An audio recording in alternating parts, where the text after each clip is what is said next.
Thank you, Clea, for that amusing introduction. I'm going to step out away from things here. Yeah, FPS, I'm surprised you found that. I was quite a gamer in my day when I was younger. Today I'm going to talk to you about speaker impedance.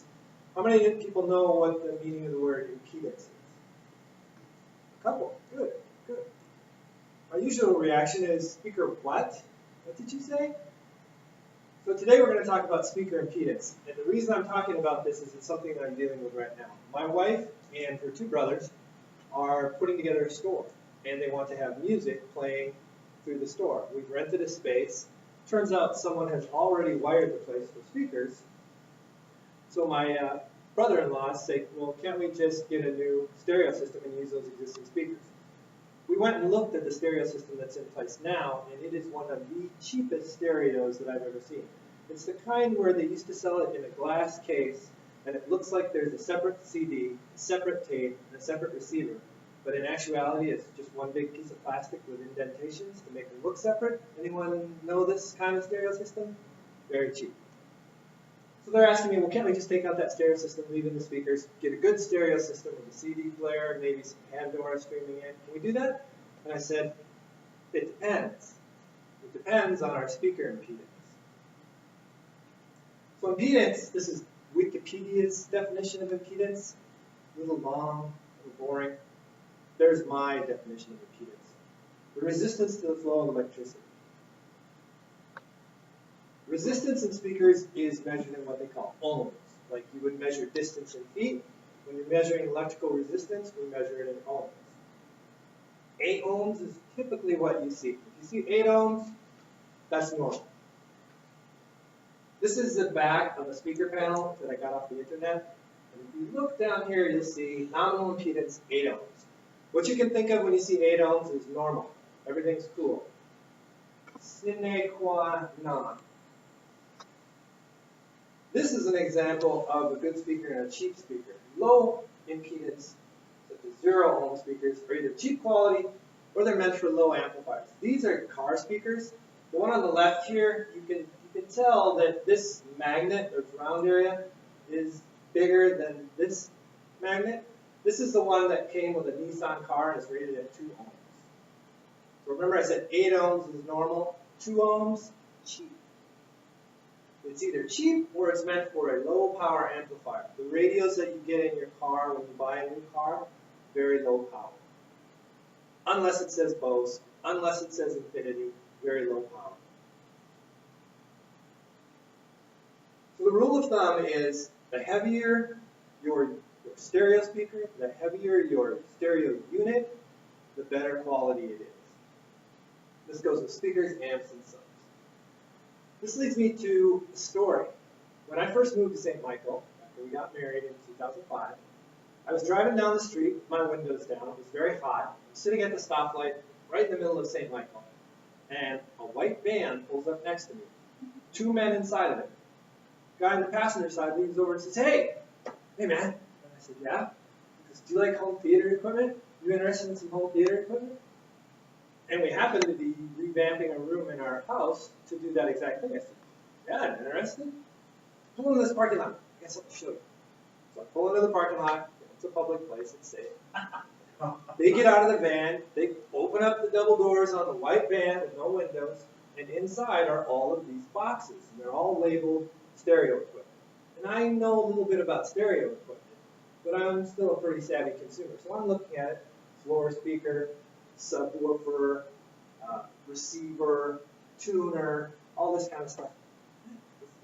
Okay, I said, well, what do you want for all this? And he goes, well, $1,500, all of it. It's a $3,000 system. He takes an inventory, like invoice, delivery packing slip. He says, yeah, we got this from the warehouse, and we got there, and we couldn't use it. We ordered too much. I don't remember what the scam is. It's a scam, by the way.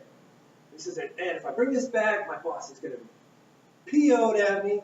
So I need to cut this loose. I'm willing to make you a deal so I don't have to go back and face my boss. $1,500. It's a $4,000 system. Whatever.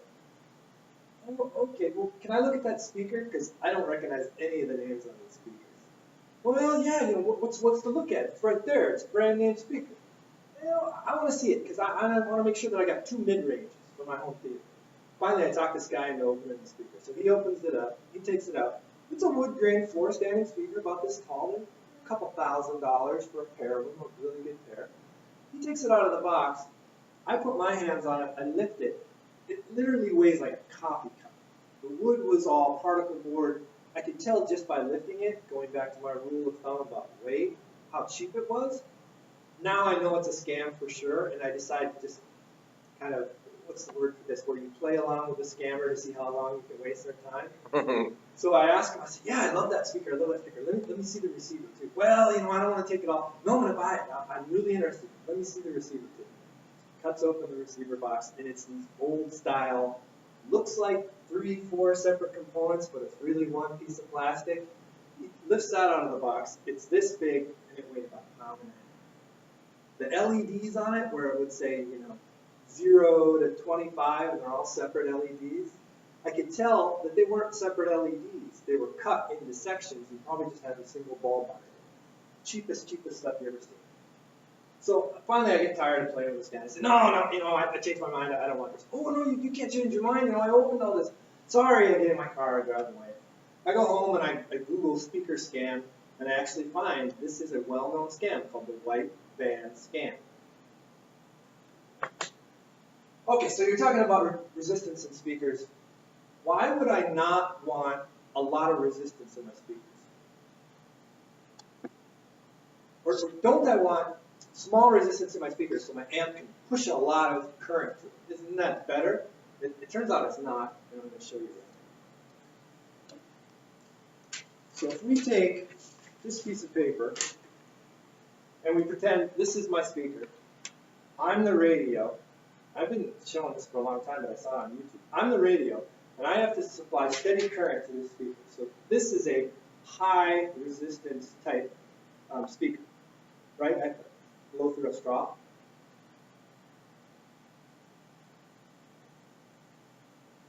You can see I can keep that piece of paper out there at a steady rate, constant. It's pretty easy for me to do, right? A lot of resistance. If I had something with low resistance, like a cheap car speaker with this giant tube, how long do you think I can keep this piece of paper out there? Much harder to do. That's effectively what you're doing to your amplifier or your stereo when you put cheap, low resistance speakers. The thing has to work that much harder. And it's really a concept that's kind of hard to grasp at first. The higher the impedance, the easier it is to supply that constant flow of air. You saw how the paper bent, and it stayed out there and it was steady. You saw when I rolled up the bigger tube, it was very difficult. I was out of breath almost right away. So our store has two 8-ohm speakers, which I said are normal, and it has two 14-ohm speakers. Lots of resistance. Tinier straw than even this. But that's good, because it means a 14-ohm speaker is like having this straw with my finger over the end.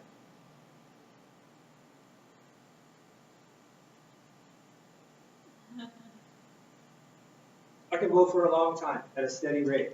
Resistance is good. So we talked about impedance. We talked about resistance and how impedance or resistance is not futile. Star Trek reference there, there. And if you're going to buy stereo equipment, check that your speakers and your receiver or your amplifier are matched up, that they are sine qua non. If your amplifier says 8 ohms, make sure you have 8 ohms or more in speakers. Thank you for your time.